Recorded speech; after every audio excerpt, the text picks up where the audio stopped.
How's it going there, everyone? It's Mr. Zen over here bringing you guys a brand new Nanatsu no Taizai chapter discussion. And for today's segment, guys, we are going to be talking about chapter 196, guys. The fight is over. The battles are all done, guys. This chapter was now I would say a come down chapter after all the exciting battles that have now been done with the 10 commandments. Yes, guys, the 10 commandments are done, but in all honesty, guys, you guys really think that Estarossa was finished by Escanor, or at least Zeldris? I mean, come on. We all know that they're still going to be coming back, or at least Meliodas facing up against Zeldris himself, because we still don't know what the fate of them has come. We haven't seen a body, or a corpse, or nothing. So for what we can assume, Escanor has finished off those two, from what we're assuming right now. But in my honest opinion, heck no, man. Nakaba's going to bring those guys back in better in action, bringing in some of that Taizai greatness, guys. And that's the thing that I'm excited about Nanatsu no Taizai, is the fact that it's always exciting to actually read Nanatsu no Taizai, no matter what. But like I said, this chapter wasn't an actual battle-oriented chapter. This chapter was actually more, like I said, more of a character development chapter, because in this chapter, we noticed that Meliodas has been going through some changes now that he's been resurrected. And now even his other, I would say, the 7 sins are actually noticing Meliodas as well. And it's kind of hilarious too that the 7 deadly sins are actually aware of it very quickly too. That, you know, they are actually aware of, I would say, Meliodas' curse. And which, by the way, in this chapter they actually, I would say, Merlin explains Meliodas' curse, and it's basically Meliodas is immortal, as basically you can't kill him. Well, technically you can, but he gets revived, and that's the thing. He keeps getting revived, but at the cost of actually sacrificing his own emotions. And that's the thing with Meliodas, is that, you know, every time we see a Meliodas, we are actually thinking of a happy-go-lucky guy. I would say a groping Elizabeth, you know, that kind of character. But it seems that in this chapter, we see a different side of Meliodas in this one.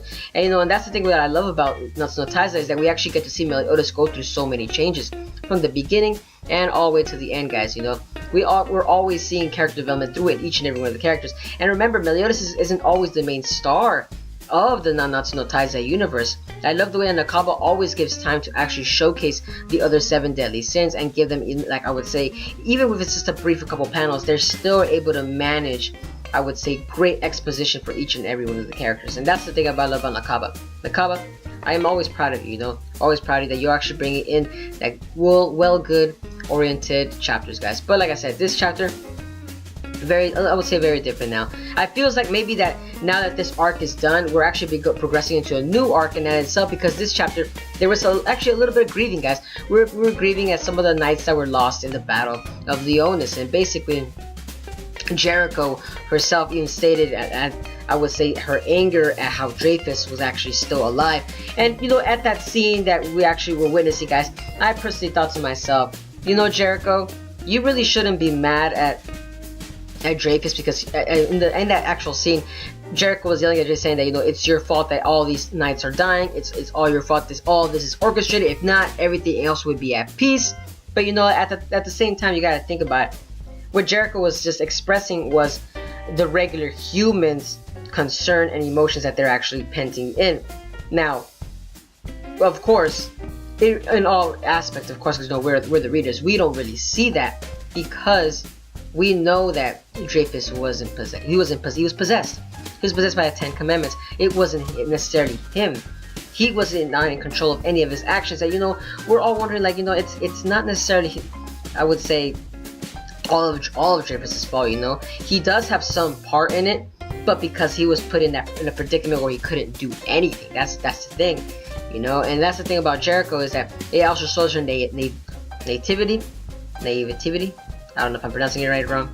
Nativity, her innocence, her I would say ignorance too, her youth, her immatureness, you could kind of say, because for a fact that, you know, you see Lord Baltra actually explained that, you know, instead of bickering amongst each other, this isn't a time that we shouldn't be doing that. Instead, this is a time that we should actually be, you know, coming together and actually strengthen our bonds, because, you know, if we're divided, then we become much weaker. So we have to stand together, and we'll be able to rebuild Leonis. And like I said, I love how Lord Baltra is actually always, he is shown to be a powerful king. He's not powerful in battle aspects, but he has powerful speeches, and that's what I love about Lord Baltra. Balta is actually a pretty cool character, and I respect that character, you know.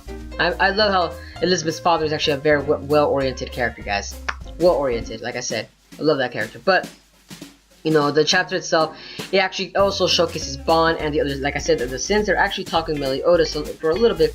And the thing with Bon actually looked as if he was concerned for Meliodas. And that's the thing with this, is that it actually showcased that with Meliodas now being resurrected, it looks as though like Bon and all the Sins are actually now having, I would say, they're putting their defensive against Meliodas, because they're actually kind of thinking that since now Meliodas is back, is he back to his evil ways? We all have to prepare ourselves in case Meliodas might actually turn out to be, you know, evil now. And that's the thing about it now, guys, is that Meliodas, you know, he was always, like I said, he was always showcased to be a very happy-go-lucky character. But, you know, in this chapter they're explaining that, you know, even Meliodas himself at the end of the chapter was actually briefly explaining to Elizabeth in the little campfire. You know, it was a very touching moment, by the way, seeing Meliodas in that kind of state, seeing that his barn is destroyed.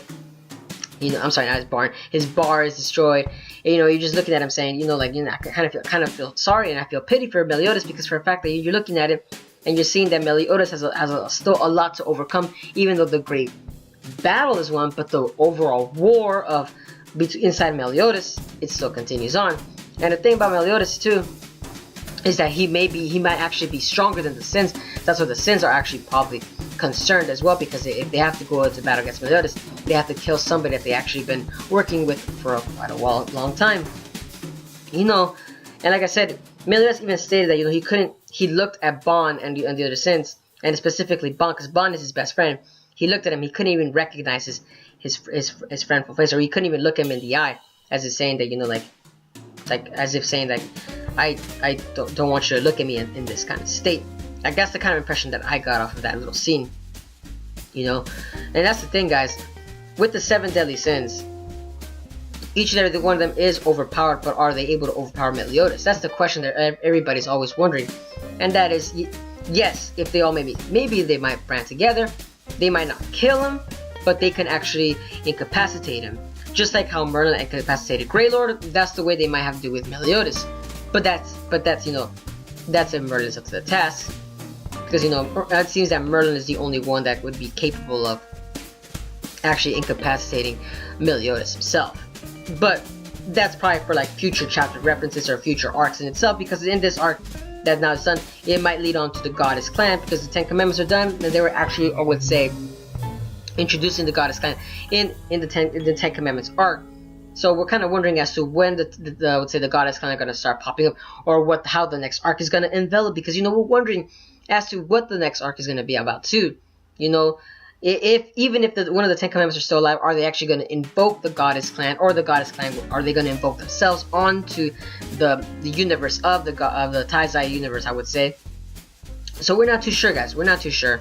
But like I said, I'm still excited for that. But also, I actually have a little bit more stuff to talk about, is the fact that it seems that Elizabeth is actually the person that actually keeps Meliodas sane, because in this chapter we actually notice that Elizabeth is actually the one who actually keeps Meliodas intact. See, every time Meliodas gets reincarnated, so does Elizabeth. But Elizabeth's soul is the one that reminds Meliodas to say, you know what, you know, I'm still human. And, you know, we actually get to see a very tearful Meliodas. And I was kind of concerned too, guys. I really was. For this character Meliodas, I was kind of thinking, like, I'm wondering how they're going to go around with this character. And it also seems that Meliodas is also concerned for himself. So I'm just wondering as to just when is he going to break. Because Elizabeth can I would say, keep it intact for so long. So we're wondering as to if Elizabeth is going to die. Does that mean that, sorry guys, had to breathe it there for a little bit. We're just still wondering if Elizabeth dies in the upcoming arc, does that mean that Meliodas will actually revert back to his old self? Because remember, they were hugging and holding each other, because each of them are accompanying each other, and they're actually keeping their worlds intact. And I mean that internally, like their emotions and state of mind, they both keep each other at company. But it's also actually great to look at that scene as well, guys, because it actually shows that both of them are cursed. Elizabeth keeps reincarnating after each time she dies, and Meliodas can't die because he has the immortal curse since he can't die, but at the cost of his emotions, and Elizabeth at the cost of her memories. So basically, both of them are two worlds apart, but yet they're still kind of very close. And I'm loving about what Nakaba is doing that, because they're both cursed at each other. They're both cursed people, and that's what I'm assuming. That's why they love each other, because in fact they've been living for so long that they're the only ones that can actually, I would say, find some kind of common ground. And that's the thing about these characters, that Meliodas and Elizabeth are really perfect for each other, guys, and I love about that. But like I said, guys, I'm hoping what's gonna actually come in next installment. You know, Diana and King haven't been introduced yet in this arc, guys, or I would say they weren't shown in these last couple chapters. So we're wondering as to where they are. And also with Gowther, guys, what is going on with Gowther? Gowther, guys, I am actually excited to see what Gowther is actually gonna do, because Gowther, now that Frogen is gone, does that mean that all the powers that Frogen has, are they gonna be actually going within Gowther himself? And also, is Gowther going to be now the main boss now too? Because we don't know where Gowther is. Is he locked up with Merlin, or does Merlin know where he's at, or do they have like some kind of safety precaution measure in case freaking Gowther goes on a rampage again? You know, we still don't know that for sure. But until then, you know, we still have to figure out as to what is going to be Gowther's main intention. And also, you know, it seems that Gowther is also a very likely opponent that will actually give the Sins a hard time too, not just Merlin or the other ones, but like everyone in general, because he's the only one that actually has the power to change people's state of mind, and that's basically a very powerful tool in any universe itself. Doesn't matter, any comic universe. It's the power of persuasion. That's basically it. Gowther has that, and that's the thing, guys. Gowther is a one tough opponent that you cannot fight. And that's why I'm wondering if the Sins have someone to fight against him, you kind of say. But that's it for this chapter, guys. You know, like I said, this chapter was actually still wonderful as it was. But like I said, it's a coming down chapter. So it's just leaving us a lot still as to what's going to happen. But let me know down in the comments, guys. What are you guys' thoughts on future arcs and future predictions? And what do you guys think of Gowther coming in the future arc itself? Or if Gowther is going to still be human? Or what do you guys think about Meliodas, guys? Do you guys think Meliodas is actually doing wonderful? Or do you guys think he's actually going to spiral downhill with that shonen cliche when the main character Elizabeth dies, and basically Meliodas will keep going down and plunder into the darkness himself?